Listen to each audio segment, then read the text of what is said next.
हाय, good afternoon dear aspirant. कैसे हो आप सब?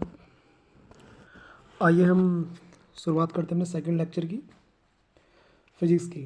तो प्लीज़ जितने हमारे फ्रेंड्स हैं, जितने हमारे स्टूडेंट एस्पिरेंट हैं, हमारे चैनल को सब्सक्राइब कर लीजिए, फिजिक्स क्विकर।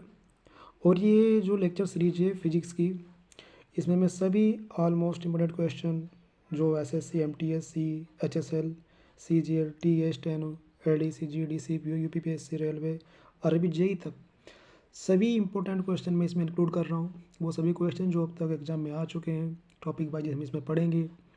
पहले फिजिक्स कंप्लीट करेंगे, उसके बाद हम केमिस्ट्री, फिर बायोलॉजी, और फिजिक्स में हम टॉपिक वाइज, चैप्टर वाइज, और पर चैप्टर के 150 से 200 क्वेश्चन कराऊंगा जो इम्पोर्टेंट जो आ चुके हैं, वो सब मैं क्वेश्चन इसमें कराऊंगा।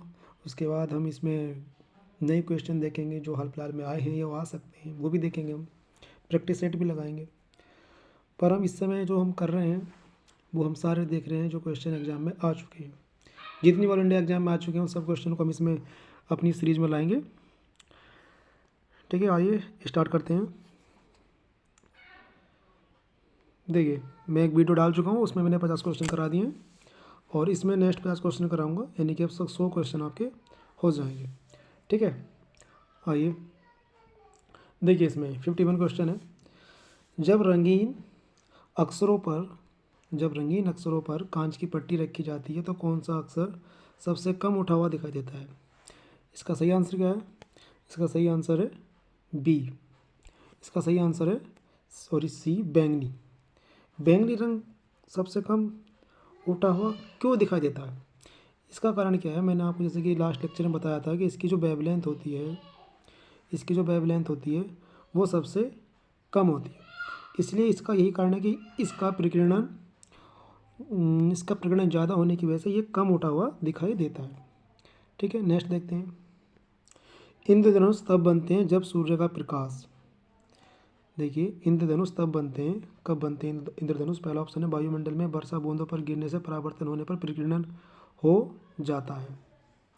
ठीक है, और नेक्स्ट ऑप्शन है इसका वायुमंडल में वर्षा बूंदों पर गिरने से अपवर्तन होने पर प्रकीर्णन हो जाता है। वायुमंडल में वर्षा बूंदों पर गिरने से अपवर्तन और आंतरिक, ये जो है यहाँ पर आंतरिक परावर्तन होने पर प्रकीर्णन हो जाता है। उपयुक्त में से कोई कथन सही नहीं है, तो इसका सही होगा सी। वायुमंडल में वर्षा बूंदे पर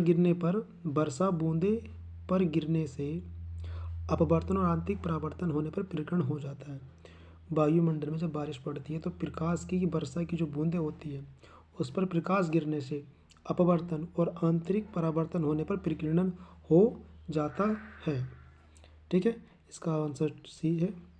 अब देखिए, इसी से रिलेटेड है, इसमें क्या दिखाना है मुझे? गलत कथन का चयन करिए। इंद्रधनुष में होता है, क्या होता है इंद्रधनुष में क्या होता है? देखो, इंद्रधनुष किस तरह से बनता है? इंद्रधनुष बनता है इस तरह से। ठीक है, ऐसे ही बनता है ना इंद्रधनुष। तो आप अगर यहाँ पर खड़े हुए हो, सपोज कर लो कि आप यहाँ पर खड़े हुए हो, आप खड़े हो यहाँ पर, और आप इधर की दिशा में इसको क्या देख रहे हो?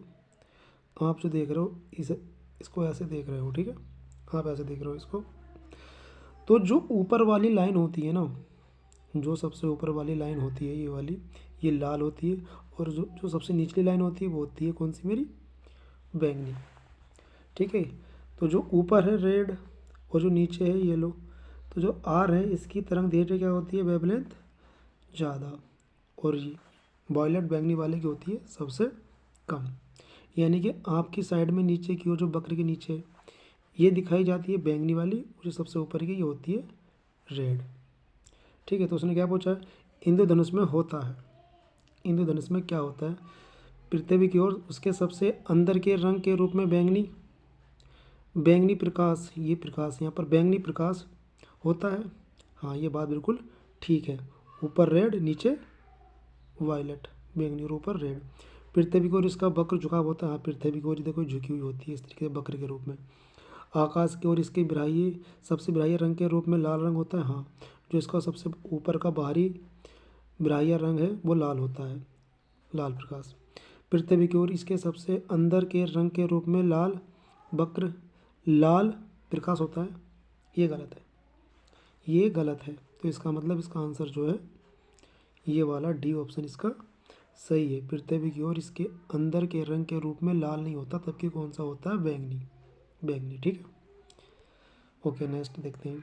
मैं आपको देखो समझाते हुए करा रहा हूँ और सारे क्वेश्चन क्या रिपीटेड है, सब क्वेश्चन क्या रिपीटेड है और मैं आपको पढ़ा भी रहा हूँ, क्वेश्चन करा भी रहा हूँ और मैं लेकिन मैं आपको उसका रीजन भी समझा रहा हूँ। जहाँ पर उचित होगा मैं रीजन 100% दूंगा, ठीक है। मैक्सिमम मैं सभी क्वेश्चनों के रीजन दूंगा, जिसका कोई इंपॉर्टेंट ही नहीं है तो उसका बिल्कुल नहीं दूंगा। फिलहाल जहाँ पर समझाने वाली बात है ताकि वो आगे को आपके याद भी रहे तो मैं इसको जरूर बताऊँगा, ठीक है। सारे क्वेश्चन वैसे एग्जाम में आ चुके हैं, ठीक है। आइए देखते हैं इसमें निम्नलिखित में से कौन सा कथन सत्य होगा जब हम इंद्रधनुष देखते हैं। क्या होगा भाई, बताइए इसमें क्या होगा, पढ़िए सब। हम सूर्य तथा वर्षा की बूंदों की तरफ अपना चेहरा रखते हैं। हम सूर्य तथा वर्षा की बूंदों की तरफ अपना चेहरा रखते हैं। देखो मैंने आपको क्या बताया था लास्ट क्वेश्चन में कि अगर इधर इंद्रधनुष बन रहा है और हम यहाँ पर खड़े हैं, ठीक है, ऐसे ही बताया था ना, और हम इसको ऐसे देख रहे हैं, तो जो सन होता है ना, सन जो होता है वो हमारे जस्ट पीछे होता है। ये होता है यहाँ पर सन, ठीक है। इससे इस तरीके से क्या किरणें निकलती हैं और ये किरणें इस पर जाकर गिरती हैं। यानी कि अगर हम इस तरह की तरफ देख रहे हैं तो सन हमारे जस्ट पीछे होता है हमेशा। तो सन हमारे पीछे होता है और इंद्रधनुष हमारे अगली साइड बनता है, चेहरे की तरफ, जिधर हमारी आँखें, ठीक है। पीठ पीछे हमारे सन होता है। सूर्य हमारे पीछे रहता है तब वर्षा की बूंदें हमारे सामने रहती हैं। ये वाला क्वेश्चन क्या है?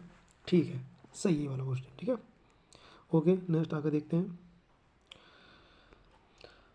उस संपूर्ण पूर्ण आंतरिक परावर्तन नहीं हो सकता, उस समय पूर्ण आंतरिक परावर्तन नहीं हो सकता जब प्रकाश, जब ये प्रकाश है यहाँ पर, जब प्रकाश, बताइए किस समय पूर्ण आंतरिक परावर्तन नहीं होता। देखिए मैं आपको एक रीजन बता रहा हूँ, इसको समझना बहुत जरूरी है। जीवन भर नहीं भूलोगे जो मैं क्वेश्चन बता रहा हूँ, ऐसा बताऊँगा कि जीवन भर कभी नहीं भूलोगे आप, कभी नहीं भूलोगे जीवन भर। देखिए होता क्या है इसमें, इस वाले क्वेश्चन को अच्छे से समझिए आप लोग। इसमें पूर्ण आंतरिक परावर्तन की घटना तब होती है जब प्रकाश हमारा संघनन माध्यम से, देखिए ये रहा, इधर मान लीजिए आप कि यहाँ पर जो है संघनन माध्यम है, ये सरफेस है, और इधर मान लीजिए एक माध्यम है संघनन। इसको ऐसे नहीं, ऐसे करके मानिए आप, ये मेरा संघनन माध्यम है, ठीक है। ये मेरा एक संघनन माध्यम है। इसमें क्या है, संघनन एक तरीके, संघनन का मतलब थोड़ा समझ रहे हो ना, ये संघनन है। इसका पूर्ण आंतरिक परावर्तन तब होता है,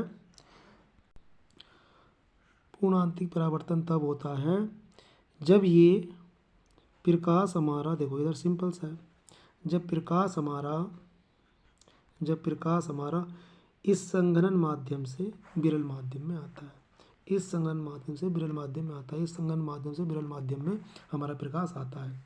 याद रखो, संघनन माध्यम से यानी कि डेंस मीडियम से रेयर मीडियम में जब प्रकाश आएगा तो समझ लो वहाँ पर पूर्ण आंतरिक परावर्तन होगा, वहाँ पर पूर्ण आंतरिक परावर्तन होगा। अब देखिए, लेकिन इसमें हमें क्वेश्चन में क्या पूछा है, क्वेश्चन में हमसे पूछा है कि पूर्ण आंतरिक परावर्तन नहीं हो सकता, लेकिन जो हो सकता है पहले हम उस क्वेश्चन को देखो, ऑप्शन पढ़ेंगे तब देखेंगे। ओके, पानी से प्रकाश कांच में जाता है, ठीक है, पहला ऑप्शन हो गया। कांच से होकर पानी में जाता है, मुझे बताओ कांच डेंस है या पानी डेंस है? ओके, पानी से होकर वायु में जाता है, पानी से होकर वायु में जाता है, कांच में होकर वायु में जाता है। अब देखो यहाँ देखो, सब देखो, कांच से होकर वायु में जा रहा है, यानी कि कांच से, ये रहा मेरा गिलास और ये रहा मेरा एयर, तो एयर तो बहुत रेयर मीडियम है, तो यहाँ से आ रहा था, यहाँ पर पूर्ण आंतरिक परावर्तन होगा। अब देखिए पानी से वायु में, अब यहाँ पर वाटर है, वाटर से एयर में, तो इसमें आ रहा है यहाँ पर पूर्ण आंतरिक परावर्तन हो जाएगा। कांच से पानी में, कांच बहुत ज़्यादा डेंस होता है पानी के कंपेरिजन में, तो यहाँ पर क्या, कांच गिलास से वाटर में आ रहा, तो यहाँ पर पूर्ण आंतरिक परावर्तन होगा। लेकिन पानी से होकर कांच में जाता है, पानी से होकर कांच में जाता है, यहाँ पर पूर्ण आंतरिक परावर्तन नहीं होगा, क्योंकि उसने पूछा नहीं हो सकता। ठीक है, आया समझ में अच्छे से? ठीक है, नेक्स्ट देखते हैं। ये ऑप्शन ठीक है इसका। ये देखिए, ये क्वेश्चन जो है SSC SI में और नेक्स्ट उसमें CPSF में भी आया है। मरुस्थलीय अथवा रेगिस्तान में मिरक मरीचिकाओं के निर्माण का क्या कारण है? ये देखो क्वेश्चन आपने हाई स्कूल में बहुत पढ़ा होगा। मरीचिकाओं का सचित्र वर्णन कीजिए, ऐसा कुछ आता था नहीं आता था? इसका कारण क्या है? इसका कारण है अपवर्तन तथा पूर्ण आंतरिक परावर्तन। पूर्ण आंतरिक परावर्तन को इंग्लिश में बोलते हैं TRI नहीं, इसको बोलते हैं TIR, टोटल इंटरनल रिफ्लेक्शन। अपवर्तन तथा पूर्ण आंतरिक परावर्तन, इसका होता है TIR, ऐसे याद रखते हैं। ठीक है, इसका ऑप्शन क्या है? डी। ठीक है, नेक्स्ट देखते हैं। आकाश नीले रंग का प्रतीत क्यों होता है? ये मैं आपको उस दिन बता चुका हूँ, विकिरण के कारण होता है। लेकिन देखिए, ये मैंने आपको लास्ट वीडियो में बताया था। प्रकाश नीले रंग का प्रतीत क्यों होता है?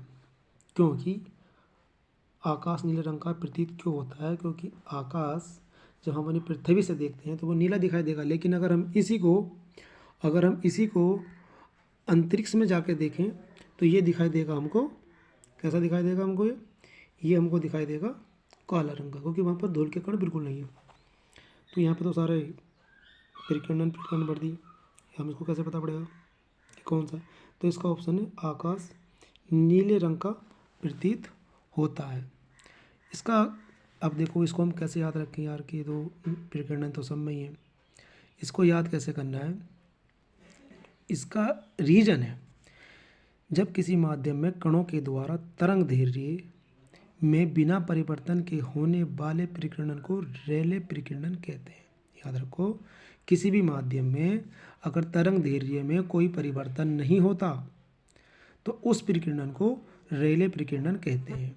अगर कोई माध्यम है वहाँ पर जो है कणों के द्वारा तरंग दैर्ध्य में कोई परिवर्तन नहीं होता, किसी माध्यम के कणों के द्वारा तरंग दैर्ध्य में बिना परिवर्तन, तरंग दैर्ध्य, देखो इसको याद ऐसे करना है, इसमें रिलो मत बिल्कुल भी। अगर कणों के द्वारा प्रकाश की तरंग दैर्ध्य में कोई परिवर्तन नहीं हो रहा तो समझ लो वह हमारा रेले प्रकीर्णन होता है। ठीक है, ओके, राइट, ऐसे याद रखना है। इसका ऑप्शन है ठीक है। प्रकाश प्रकीर्णन किस में होता है? प्रकाश प्रकीर्णन होता है कोलाइड घोल में। कोलाइड छोटे छोटे कणों द्वारा तो प्रकाश का प्रकीर्णन होता है। बताओ भाई, कोलाइड घोल जो सबसे छोटे पार्टिकल कोलाइड होते हैं, तो उन्हीं के द्वारा क्या होता है? प्रकाश प्रकीर्णन होता है। ठीक है, नेक्स्ट देखते हैं। साबुन के बुलबुले पर सफ़ेद प्रकाश डालने से रंग दिखाई देता है, इसका क्या कारण है? इसका कारण है ऑप्शन सी है इसका व्यक्तिकरण। ऑप्शन इसका व्यक्तिकरण होता है। व्यक्तिकरण बताएंगे आपको कभी नेक्स्ट उसमें, यहाँ पर थोड़ा ध्यान रखो, व्यक्तिकरण से होता है। बरसात के दिन जल पर छोटी तेलीय परतों में चमकीले रंग दिखाई देते हैं। बरसात के दिन जल पर छोटी तेलीय परतों में चमकीले रंग दिखाई देते हैं, ये किसका कारण है? बताइए किसका कारण है ये वाला? सब देखिए, ये भी व्यक्तिकरण का ही कारण है। दो क्वेश्चन हो गए व्यक्तिकरण के बरसात के दिनों में। चलो मैं इसको तुम बताता हूँ व्यक्तिकरण आगे होता क्या है। ठीक है, जब दो क्वेश्चन आ गए इसको बता देता हूँ मैं आपको क्या होता है। व्यक्तिकरण साबुन वाले में क्या होता है? साबुन वाले में उसकी दोनों, जैसे कि साबुन का बुलबुला है, देखो साबुन का बुलबुला ऐसा होता है ना, कुछ उभरा हुआ पहाड़ होता है, ये वाला बीच वाला उभरा हुआ होता है, ऐसा उभरा हुआ होता है। ठीक है, कैसे होता है उभरा हुआ? ऐसे होता है उभरा हुआ, ऐसे होता है, ऐसे करके कुछ उभरा हुआ पार्ट होता है। ठीक है ना, तो इसमें होता ये है कि इसकी दोनों सतहों से, इसकी ऊपर की सतह से भी और नीचे की सतह से भी क्या होता है? परावर्तन होता है। तो उसमें क्या होता है? दोनों साइड से परावर्तन हो रहा होता है, तो वो भी एक व्यक्तिकरण ही होता है। दोनों साइड से परावर्तन होना व्यक्तिकरण का ही उदाहरण है।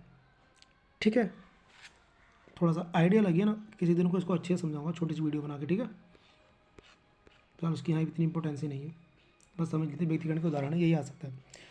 समतल प्रकाशीय सतह, प्रकाशीय रूप से समतल पृष्ठ, निम्नलिखित में से किस रूप में प्रकाश किरण पुंज को परावर्तित करता है, बताइए किस उसमें करता है। इसको थोड़ा देख लीजिए, इसमें कुछ समझने वाली बात नहीं है। एक ही दिशा में समांतर किरणें पुंज के रूप में, हालांकि ठीक है ये क्वेश्चन है तो, लेकिन इतना कुछ में समझने वाली बात नहीं है। इसको देख लीजिए, एक ही दिशा में समांतर किरण पुंज के रूप में, ठीक है। निम्नलिखित में से क्या अन्य तीनों की तुलना में सूर्य के प्रकाश को अधिक परावर्तित करता है, ये थोड़ा अच्छा सवाल है। निम्नलिखित में से क्या अन्य तीनों की तुलना में सूर्य के प्रकाश को अधिक परावर्तित करता है। इन तीनों में से कोई, इसमें तीन होंगे और देखो 3 और 4 ऑप्शन है, इन चारों में से कोई 3 ऐसे होंगे, कोई एक ऐसा होगा इन चारों में से जो इन 3 की तुलना में, चारों में से कोई एक 3 की तुलना में से प्रकाश का परावर्तन अधिक करता है। कौन करता है? ताज़ी बर्फ़ से ढकी हुई ज़मीन, ताज़ी बर्फ़ से ढकी हुई ज़मीन ये करती है, ठीक है, ये ज़्यादा परावर्तित करती है प्रकाश को। लेंस किससे बनाते हैं? Very very most important question, ये छोटी मोटी सभी परीक्षाओं में आ चुका है वाला क्वेश्चन। लेंस किससे बनता है? लेंस किससे बनता है? लेंस किससे बनता है? 63 का है, पायरेक्ट, फिलेट कांच, फिलेट कांच, फिलेट कांच, फिलेट कांच, फिलेट कांच, फिलेट कांच, इससे बनता है। 2011 में से सीजन में आया हुआ क्वेश्चन है, ओके। आँख का बाहरी सफ़ेद भाग जो आंतरिक भाग की सुरक्षा करता है, क्या है बताइए। आँख जो होती है हमारी, उसके चारों तरफ जो सफ़ेद भाग होता है वो आंतरिक भाग की सुरक्षा करता है, क्या होता है वो क्या होता है? वो होता है हमारा सफ़ेद पटल, ऑप्शन बी, ठीक है, सफ़ेद पटल, सफ़ेद पटल, सफ़ेद पटल। वर्णनात्मक व्यक्ति निम्नलिखित में से किन रंगों में अंतर नहीं कर सकता है? देखिए बहुत अच्छा सवाल है, यहाँ पर है वर्णांध व्यक्ति, वर्णांध, या इसको बोल देते हैं वर्णांधता। हाई स्कूल का ये क्वेश्चन आता है, बोर्ड में भी आता है। वर्णांधता को समझाइए। देखिए वर्णांधता हम तो इसी किताबी शब्द है, लेकिन इसको हम बोलते क्या है पता है? इसको बोलते हैं हम अरे वो बोलते हैं इसको, थोड़ा ध्यान हट रहा है नाम, ध्यान पे से थोड़ा नाम हट रहा है, कलर विजन। हाँ ये कलर विजन, कलर विजन बोलते हैं इसको, कलर विजन, वर्णांधता को बोलते हैं कलर विजन। तो जो कलर विजन वाला होता है ना, वो 3 रंगों को नहीं पहचान पाता। कौन कौन से रंग होते हैं जो 3 रंगों को नहीं पहचान पाता? लाल, हरा और नीला। लाल, लाल हो गया, हरा और नीला, इन 3 रंगों को वो पहचान नहीं पाता। तो इसमें कौन सा है बताइए? ये वाला, ऑप्शन बी, लाल और हरा, ठीक है। नेक्स्ट देखिए, अब देखिए आगे नहीं वही क्वेश्चन जो मैंने बोला था, वर्णांधता का दोष। मैंने बोला वर्णांधता किसे कहते हैं? वर्णांधता का दोष किस लेंस के द्वारा दूर किया जा सकता है? तो भाइयों ये बात हमेशा ध्यान पे बैठा लीजिए, ये जो वर्णांधता है, कलर विजन जो होता है, कलर विजन, कलर विजन का कोई भी इलाज नहीं है, कलर विजन का कोई भी इलाज नहीं है। कलर विजन किसी भी चीज़ से दूर नहीं की जा सकती, ओके। सामान्य नेत्र की सुस्पष्ट दृष्टि की दूरी कितनी होती है? हमेशा याद रखो, इसको मैं तुम्हें ऐसा समझाऊंगा ना, कभी आपसे बोलोगे नहीं कभी जीवन भर। सामान्य नेत्र की सुस्पष्ट दृष्टि की दूरी कितनी होती है, इसका मतलब क्या होता है? देखिए जैसे कि हम आप लोग बैठो, एक स्केल लो, 25 सेंटीमीटर अपनी आँख के पास रखो और नाप लो कितनी दूर 25 सेंटीमीटर जा रही है। तो वो वहाँ पर कोई शब्द, वो बुक रखो, उस शब्द को लो, छोटा शब्द लो और उसे देखो, फिर उसको ना अपने पास लेकर और दूर लेके जाओ। तो जब 25 सेंटीमीटर का आप रखोगे ना और उसको अपनी तरफ लेकर आओगे ना, बुक को, उस अक्षर को या उस बर्ड को, तो वो आपको ना ब्लर होने लगेगा, दिखेगा नहीं। तो 25 सेंटीमीटर वो दूरी है जो हमारी आँख स्पष्ट देख पाती है, ठीक है। तो ये तो है इस सामान्य नेत्र की सुस्पष्ट दूरी, इसको हम बोलते हैं निकट दूरी। निकट, कितने निकट तक का हम साफ देख सकते हैं। लेकिन अगर आप पूछे ना दूर की दूरी या दूर बिंदु, हमारी आँख का दूर बिंदु कितनी दूरी तक देख सकता है, वो बोलती है अनंत। याद रखो अनंत, याद रखो अनंत। हमारी सामान्य आँख का दूरस्थ बिंदु क्या होता है? अनंत, अनंत, ठीक है, अनंत। चलिए यहाँ पर ऑप्शन बी ठीक है, ठीक है। मानव आँख की संवेदनशीलता अधिकतम होती है। देखो भैया, मानव आँख की जो संवेदनशीलता अधिकतम होती है। आप लोगों ने कभी घर में अपने कलर या कहीं सड़कों पे जाके कलर कोई लाइटें देखी? कौन सी लाइट आपको सबसे तीखी लगती है? बताइए। बहुत लाइटें हैं ऐसी, सफ़ेद भी लगती है, लाल भी लगती है, नीली भी लगती है, बैंगनी लगती है। बैंगनी में तो खैर नज़र जमती ही नहीं है, उसका तो किरण बहुत ज़्यादा होता है। लाल का सबसे कम होता है, लेकिन लाल भी हमारी आंखों को अच्छी नहीं लगती। लेकिन आपको कहीं दिख गया ना हरा भरा जंगल, हरा भरा जंगल यानी कि ग्रीन लाइट, ग्रीन लाइट या ग्रीन क्षेत्र। हमारा नेचर ही ऐसा बना हुआ है ना कि हमको प्रकृति ही सूट कर सकती है। हम चाहे कितनी ही दूर चले जाएं प्रकृति से बचकर, लेकिन अगर आप प्रकृति से दूर जितना जाओगे ना, उतना प्रकृति आपका विखंडन करेगी। तो इसलिए हम प्रकृति में मैक्सिमम चीज़ें हरी ही हैं, हरियाली। तो हमारी आंखों की संवेदनशीलता भी अधिकतम होती है हरे क्षेत्र में। हरे क्षेत्र में हमारी आंखें बहुत अच्छे से काम करती हैं। ठीक है, ओके। आँख का वह अंश जिसमें सबसे अधिक परावर्तनांक होता है, कौन सा होता है? कौन सा होता है? बताइए कौन सा होता है आँख का वो क्षेत्र जहाँ पर सबसे अधिक अपवर्तनांक होता है? इसका ऑप्शन है लेंस, ऑप्शन सी लेंस। ठीक है। प्रकाश की किरण आंखों के समान जिस बाहरी और पारदर्शी संरचना से होकर आंखों में प्रवेश करती है उसे क्या कहते हैं? प्रकाश की किरण जो जाती है, किसी भी प्रकाश की किरण आंख के सामने जिस बाहरी और पारदर्शी संरचना से होकर आंख में प्रवेश करती है उसे क्या कहते हैं? बताइए क्या कहते हैं उसे? उसे कहते हैं कार्निया। कार्निया से ही प्रकाश की किरण हमारी आंखों में जाती है। ठीक है, प्रवेश करती है। अब देखिए, ये देखिए, उल्लू पूर्ण अंधकार में स्पष्ट रूप से देख सकते हैं क्यों? बड़ा ही इंटरेस्टिंग सवाल है, इंपॉर्टेंट हो ना हो, लेकिन आया तो है, लेकिन इंटरेस्टिंग है सवाल। देखिए, जो उल्लू की आँख होती है ना भाई, ये सपोज कर लीजिए ये थोड़ी आँख है, मान लो ये उल्लू की दो आँखें हैं। ठीक है, उल्लू बैठे,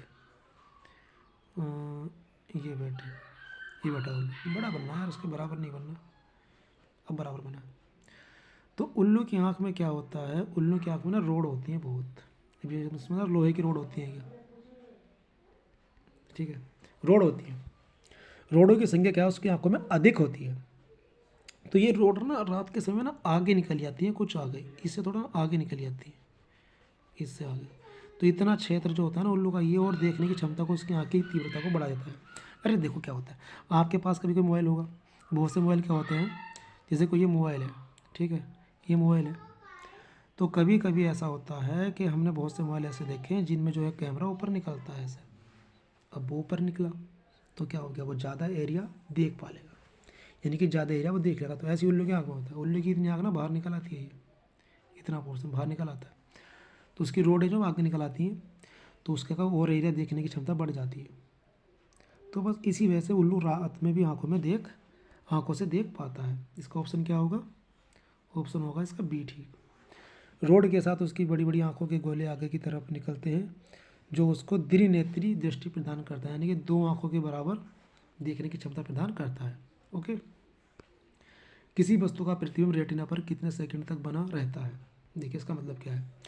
देखिए आप यहाँ पर खड़े हो, आप ये खड़े, आप ही लाला जी बनकर खड़े हो यहाँ पर, ठीक है ना, ठीक है, ये खड़े आप, ये आप खड़े हो यहाँ पर, ठीक है, ये आप खड़े हो और आपके सामने मैंने ये मोबाइल रख दिया, ठीक है ना, और मैंने कुछ समय बाद ये मोबाइल क्या यहाँ से गया हटा लिया, ये कुछ समय बाद मैंने वाला मोबाइल क्या यहाँ से गया हटा लिया। तो हटाने के बाद जो हमारी 1 सेकंड तक 1/16 यानी कि 1 सेकंड का 1/16वें भाग तक ये मोबाइल जो था हमारी आंखों में बना रहेगा। ठीक है, इसकी इमेज हमारी आंखों में बनी रहेगी। ट्राई करना, प्रैक्टिकल है, प्रैक्टिकल करना। देखो कि चीज़ को रखो और थोड़ा सा एकदम दूर करो तो देखना कुछ सेकंड तक, कुछ सेकंड नहीं, कुछ सेकंड के हिस्से तक वो हमारे आंखों के सामने उसकी इमेज बनी रहेगी। ठीक है। दृष्टि के स्थायित्व का सिद्धांत किसमें प्रयुक्त होता है? दृष्टि के स्थायित्व का सिद्धांत किसमें प्रयुक्त होता है? बताइए क्या होता है? बताइए बताइए बताइए बताइए बताइए। ये वही क्वेश्चन जो मैंने आपको पहले बताया। इसका मतलब होता है कि किसी वस्तु का प्रतिबिंब उस वस्तु के हटाए जाने के बाद भी देखा जा सकता है। इस सिद्धांत का प्रयोग किसने किया था? सिनेमा ने, सिनेमा ने, सिनेमा ने। किसने किया था? सिनेमा ने। किसी वस्तु को हम हटा दे तो उसका प्रतिबिंब हमारे आंखों के सामने बना रहता है। पिछले वाले क्वेश्चन से रिलेटेड है। ये किसने दिया था ये सिद्धांत? सिनेमा ने दिया था। थे कोई सिनेमा भाई? दीर्घ दृष्टि वाले व्यक्ति के लिए निकट बिंदु होता है 25 सेंटीमीटर का होता है, जैसे मैंने बता दिया आपको। और दूर बिंदु, ये देखो निकट बिंदु है, अगर आता है वो दूर बिंदु तो होता है अनंत पर। ठीक है, अनंत पर। मायोपिया, देखिए ये वाला क्वेश्चन मैंने कल भी कराया था और आज भी देखिए फिर से आ गया। मायोपिया या निकट दृष्टि दोष को ठीक करने के लिए किस लेंस का प्रयोग किया जाता है? और मैंने आपको कल इसकी ट्रिक भी बताई थी कि जिस तरीके से ये क्या है, यहाँ पर निकट दृष्टि दोष है और एक होता है कौन सा, दूर दृष्टि दोष। निकट में कितने हैं, 3 वर्ड, दूर में कितने हैं, 2 वर्ड, यानी कि निकट में ज़्यादा वर्ड है। तो जिस लेंस में ज़्यादा वर्ड होते हैं वो ज़्यादा दोष वाले के साथ जाएगा। निकट दृष्टि दोष में 3 है, दूर दृष्टि दोष में 2 है। तो एक लेंस होता है अवतल और एक होता है उत्तल।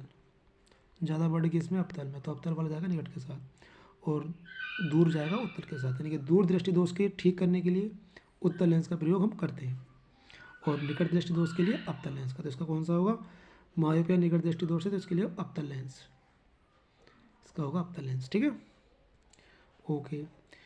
किसी स्थिति में दूर की चीज़ें फोकस से हटकर दिखाई देती हैं। किस स्थिति में दूर की चीज़ें फोकस से हटकर दिखाई देती हैं? किस स्थिति में, बताइए किस स्थिति में ऐसा होता है? वो होता है डी में, निकट दृष्टि दोष में।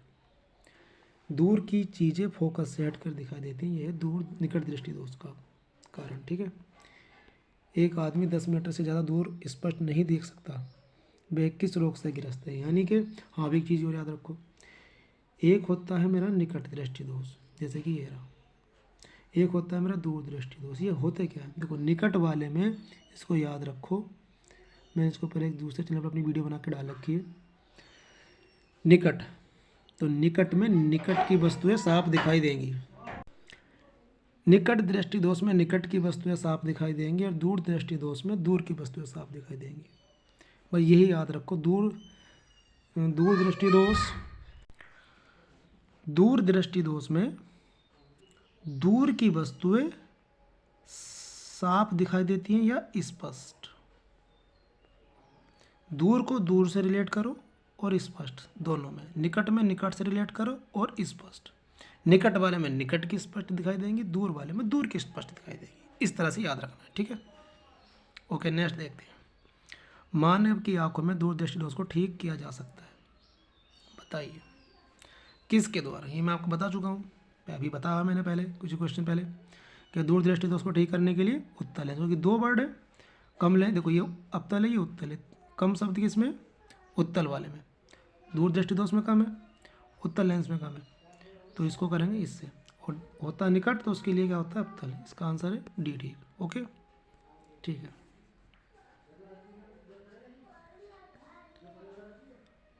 दर्पण के पीछे के पृष्ठ पर निम्नलिखित में किसकी पतली परत लेपित होती है?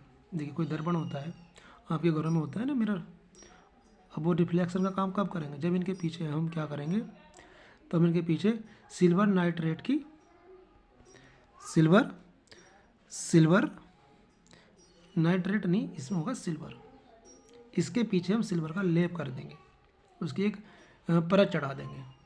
ठीक है, तो वो क्या करेगा, फिर रिफ्लेक्शन का काम करेगा। दर्पण के पीछे जो आप घरों में भी होते हैं, उनके पीछे क्या सिल्वर का लेप चढ़ा देते हैं, तो वे सारी किरणें क्या परावर्तित होती हैं, वो एक शब्द दर्पण बन जाता है। ठीक है, फिर सब परावर्तन हो जाता है।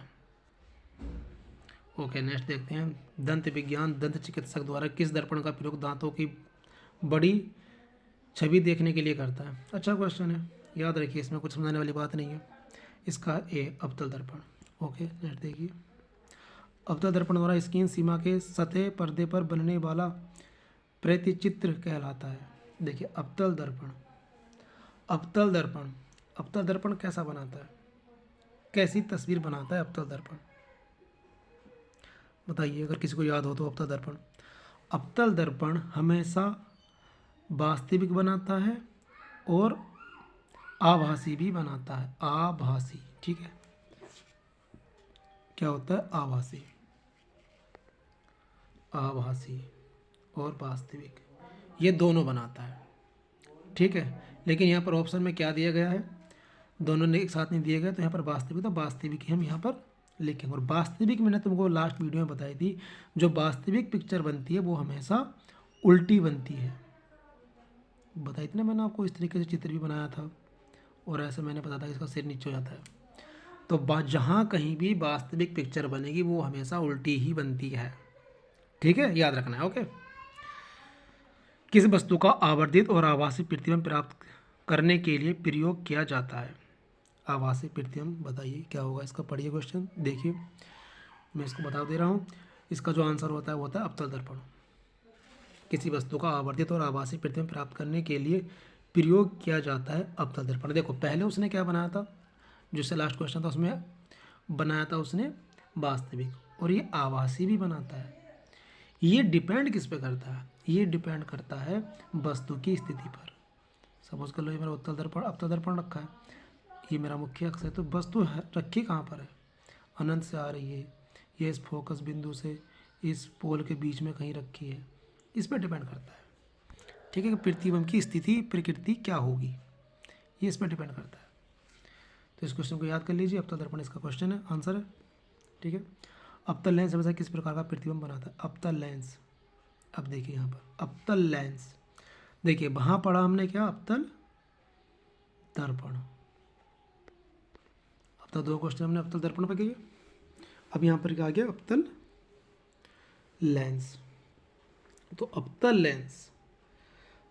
लेंस किस प्रकार का प्रतिबिंब बनाता है? लेंसों में जस्ट उल्टा हो जाता है, दर्पण में जो काम अवतल करेगा वो लेंसों में वह काम उत्तल लेंस करेगा, ऐसा होता है। और जो काम वहाँ पर उत्तल दर्पण करेगा वो काम यहाँ पर अवतल लेंस करेगा, ऐसा यहाँ पर होता है। अवतल लेंस आभासी और सीधा बनाता है। तो जहाँ कहीं पर भी एक बात तो याद रख लो, आभासी बनेगा वो हमेशा सीधा ही बनेगा, वो प्रतिबिंब कैसा बनेगा, वो प्रतिबिंब हमेशा सीधा ही बनेगा, ठीक है, ठीक है। ओके, नेक्स्ट क्वेश्चन देखते हैं। यदि किसी वस्तु की विरुद्ध और विपरीत उल्टा प्रतिबिंब पश्चिम दृश्य अवलोकन दर्पण में दिखता है तो किस दर्पण का प्रयोग किया गया है? देखिए इस क्वेश्चन में क्या दे रखा है, यदि वस्तु की विरुद्ध और विपरीत उल्टा प्रतिबिंब पश्चिम दृश्य अवलोकन दर्पण में दिखता है तो किस दर्पण का प्रयोग किया गया है, ठीक है, बताइए, ठीक है, बताइए बताइए बताइए बताइए बताइए बताइए, इसका क्या होगा, इसका होगा अवतल। तो किस दर्पण का प्रयोग किया गया है, अवतल। थोड़ा देख लीजिए, इसमें कोई समझने वाली बात नहीं है, अवतल है। कुछ क्वेश्चन ऐसा आता है जिनको मतलब हम पढ़ते ही बहुत है लेकिन उल्टा सीधा मालूम कर लेता है। ये एस एस सी सीजीएल 2017 में मालूम किया गया था, इतना तो खैर कोई मतलब थोड़ा अजीब सा क्वेश्चन है, लेकिन कोई बात नहीं, ज़्यादा कुछ भी नहीं है, थोड़ा देख लेना, क्या पता रिपीट हो जाए। वाहनों का साइड मिरर किस प्रकार का बना, मैंने आपको लास्ट वीडियो में कल बताया था, लेकिन देखिए आज ये क्वेश्चन क्या रिपीट हो गया। जब भी मैं क्वेश्चन कराता हूँ उसके लगभग जुड़ी हुई चीज़ें बता देता हूँ। देखो कल मैंने हेडलाइट का बताया था कि उसमें हेडलाइट में कौन सा वो यूज हो रहा है, और यहाँ पर मैंने क्या, अब मैंने इसका बताया कि कौन सा दर्पण मतलब हेडलाइट में बताया था कल मैंने। अरे यार क्या हो रहा है, देखिए कल मैंने हेडलाइट का बताया था और इसके साथ मैंने उसके साइड मिरर के बारे में भी बताया था। तो आज वो क्वेश्चन यहाँ पर क्या आ गया है, हम कौन सा मिरर यूज़ करते हैं, उत्तल दर्पण, ठीक है, ओके। अरे देखिए देखिए देखिए देखिए देखिए, हाँ ये भी मैंने कल क्वेश्चन नहीं था लेकिन ये कल मैंने आपको बताया था इसके बारे में भी।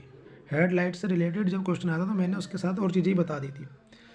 मोटर कारों में हेडलाइट की चोंद को हटाने के लिए किसका प्रयोग किया जाता है? ये किया जाता है पोलेराइड प्रयुक्त किए जाते हैं, पोलेराइड। ये बहुत अच्छी जानकारी वाली बात है जो आपको याद रखनी चाहिए कि पोलेराइड का हम क्या यूज भी करते हैं, ठीक है। पोलेराइड में होता है क्या, थोड़ा ये समझ लीजिए। देखिए पोलेराइड में क्या होता है, ये जैसे कि पोलेराइड एक कांच है, तो इसमें क्या होता है, हमारा प्रकाश जब कोई किरण आती है तो वो इस तरह से क्या होती है, इस तरीके चारों दिशाओं में प्रकाश फैलता है, तो इससे सिर्फ एक ही डायरेक्शन वाली लाइट वेव निकलती है जो हमारी आंखों पर नहीं फोकस डालती, ठीक है। तो इसका यहाँ पर ऑप्शन है ए, ऑप्शन यहाँ पर पोलराइड, ठीक है। ओके आगे बढ़ते हैं। सूर्य ग्रहण को नंगी आंखों से देखना खतरनाक होता है, क्यों क्यों क्यों क्यों क्यों बताओ क्यों। देखिए क्वेश्चन वालों पर पढ़ लीजिए, सूर्य ग्रहण को नंगी आंखों से देखना खतरनाक होता है क्यों। एक जनरली क्वेश्चन है, वैसे आपको क्या याद होना चाहिए। सूर्य से निकलने वाली अवरक्त किरणें हमारी दृष्टिपट को जला देती हैं। देखिए 88 क्वेश्चन है, इस पर नंबर नहीं पड़ा हुआ, देखिए 88 है क्वेश्चन नंबर। सूर्य से निकलने वाली अवरक्त किरणें हमारी दृष्टिपटल को जला देती हैं। या फिर सूर्य से निकलने वाली पराबैंगनी विकिरणें हमारे दृष्टिपटल को जला देती हैं। या नेक्स्ट है, सूर्य से निकलने वाली सभी प्रकार की विकिरणों से आंखों में रासायनिक अभिक्रिया शुरू हो जाती है। सूर्य ग्रहण के दौरान अधिक संख्या में अंतरिक्ष किरणें आंखों तक पहुंचती हैं। देखिए, इसका रीजन हमको वैसे भी पता होना चाहिए जनरली तौर पर। इसमें क्या होता है, सूर्य ग्रहण के दौरान जो पराबैंगनी किरणें आती हैं ना विकिरणों की, उनकी तीव्रता बहुत बढ़ जाती है। तीव्रता बहुत बढ़ जाती है। वे हमारी आंखों के दृष्टि पटल को क्षति पहुंचाती है। तो इसका कौन सा है, ये वाला भी। सूर्य से निकलने वाली पराबैंगनी किरणें हमारे दृष्टि पटल को जला देते हैं क्योंकि उनकी तीव्रता बढ़ जाती है सूर्य ग्रहण के समय। ठीक है, इसलिए नंगी आंखों से कभी नहीं देखना चाहिए सूर्य ग्रहण, चश्मा लगा के देना चाहिए। प्रकाश किरण पुंज तो अत्यधिक दिशिक होती है। प्रकाश किरण पुंज जो अत्यधिक दिशिल होती है। कौन सी प्रकाश किरण ऐसी होती है जो अत्यधिक दिशिक होती है, यानी कि जो लंबी दिशा निर्देशित होती है, जो लंबी दिशा निर्देशित होती है।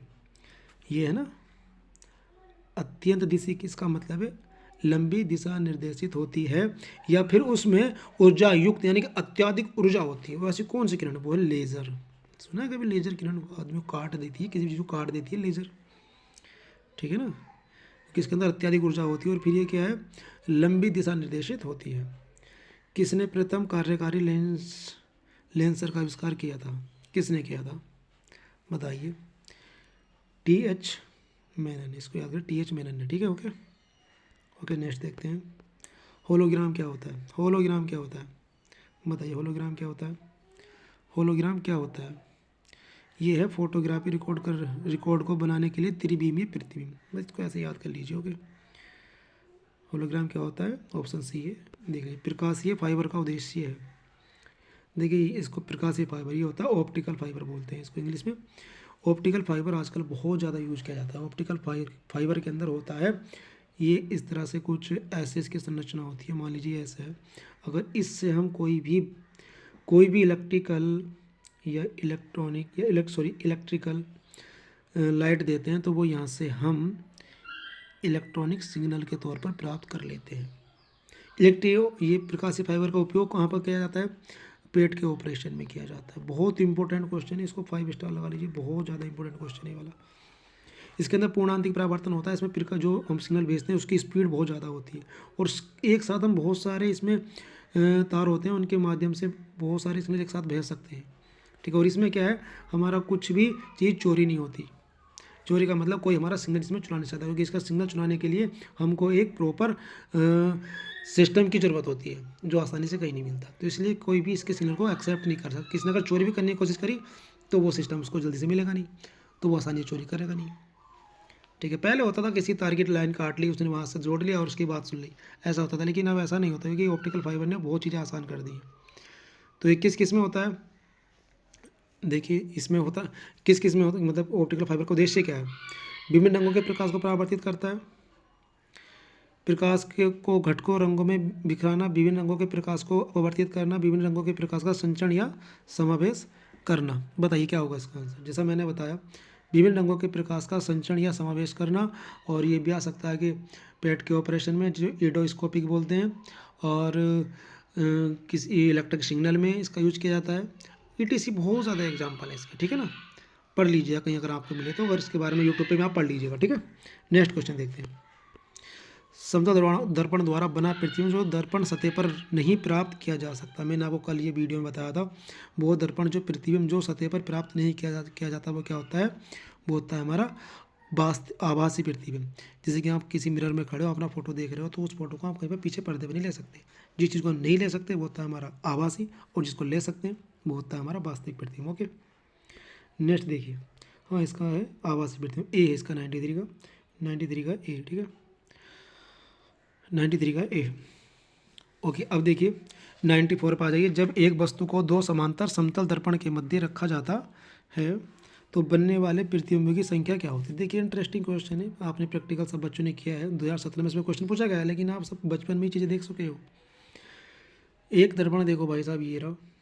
मैं नाई की दुकान में बैठा हूँ, नाई मतलब कि जो बाल काटते हैं उनको नाई बोलते हैं हिंदी में, ब्रेवर, ये जो भी आप बोलते हो। नाई की दुकान में बाल कटवाने जाते हैं ना सब, और इंडिया में तो नाई बोलते हैं। और एक सामने आप ये रहा, ठीक है। और आप बैठो यहाँ पर, आप ये बैठे भाई साहब, ठीक है। आप यहाँ पर बैठे हो, बाल कटवा रहे हो, ठीक है, ओके। और आप ऐसे बैठे हो, ठीक है, कुर्सी पर, आपने बाल कटवा रहे हो ये। तो जब आप इधर देखते हो ना, इधर की तरफ, तो आपको ना, अगर पीछे पीछे में ये लगा हुआ है ना, ये वाला शीशा, तो आपको इसके अंदर अनंत चीज़, अनंत पिक्चर बनती चल जाएंगी, इसकी ये बैक साइड भी दिखेगी आपको, फ्रंट साइड भी दिखेगी, रिपीट होके। तो क्या बनती है? अनंत। अनंत प्रतिबिंब हमारे यहाँ पर क्या बनते हैं। देखा कभी आप लोगों ने? देखा जरूर होगा, सबको भी याद आ गया होगा। उत्तल तथा अवतल दर्पण उदाहरण है, किसके उदाहरण है बताइए? किसके उदाहरण है? इसका है गोलीय दर्पण के। ये सब गोलीय दर्पण के उदाहरण होते हैं। थोड़ा इसको तक मैं समझा रहा हूँ। देखो ये है, ये गोलीय दर्पण है। गोलीय दर्पण मतलब गोल। तो हम क्या करते हैं, हम इसको क्या करते हैं, गोलीय दर्पण को हम क्या करते हैं, हम इसको इतना काट लेते हैं, ठीक है। तो ये बन गया, और इसका केंद्र क्या होता है, ये। हम इससे काट के ही अवतल दर्पण बनाते हैं, और इससे काट के उत्तल दर्पण बनाते हैं, ठीक है। ये इसी का होता है, हम इतना ऐसा काट लेते हैं बस उसका। कभी देखना, अगर ये उत्तल दर्पण है ऐसा, इसी के उत्तल दर्पण है ये वाला। अब ये अगर इसको ऐसे ऐसे मिलाओगे तो ये बनेगा, तो ये गोलीय दर्पण ही ना। ये गोलीय दर्पण के क्या उदाहरण है, ऐसी अवतल दर्पण है, ठीक है। निम्नलिखित में से कौन सा है उस वस्तु की छोटी छवि बनाएगा जो सामने रखी जाती है? कौन सा बनाता है? सबको याद होगा ये दो, ये उत्तल लेंस, ठीक है। ओके, नेक्स्ट देखते हैं। किसी विशेष दर्पण के सामने खड़े होने पर मनुष्य को अपना सिर और शरीर वास्तविक आकार से छोटा दिखाई देता है, जबकि टांगें वास्तविक आकार की दिखाई देती हैं। दर्पण किन प्रतिबिंबों से मिलकर बना है? देखिए, एक दर्पण ये रखा, एक दर्पण ये रहा, और इस दर्पण का आधा भाग, ये वाला आधा भाग, ठीक है। सपोज कर लीजिए, उसने कहा है इस क्वेश्चन में कि मनुष्य को अपना सिर और शारीरिक शरीर वास्तविक आकार से छोटा दिखाई देता है, जबकि टांगें वास्तविक आकार की दिखाई देती है। हम वास्तविक आकार के किस में दिखाई देते हैं? जो समता दर्पण होता है। हम ये खड़े यहाँ पर, हम यहाँ पर भाई साहब ये खड़े हैं, ठीक है। ये मेरी टांगें हैं, ये 3 बना दी, तो ये तो अपनी सेम आकार की दिखाई दे रही है, इतनी की थी। लेकिन मेरा चेहरा क्या है, इसमें छोटा दिखाई दे रहा है। छोटा चेहरा किस में दिखाई देता है? उत्तल में। जो गाड़ी के पास में दर्पण लगा होता है उत्तल, उसमें हम छोटे दिखते हैं। इसके सामने कोई वस्तु रखते हैं तो वो उत्तल दर्पण में छोटी दिखाई देगी। तो अगर यहाँ पर उत्तल होगा तो हमारा सिर छोटा दिखाई देगा, ठीक है। और हमारी टांगे बराबर कब दिखाई देंगी? जब निचला वाला समतल होगा। तो इसका आंसर यहाँ पर क्या हो जाएगा? सी।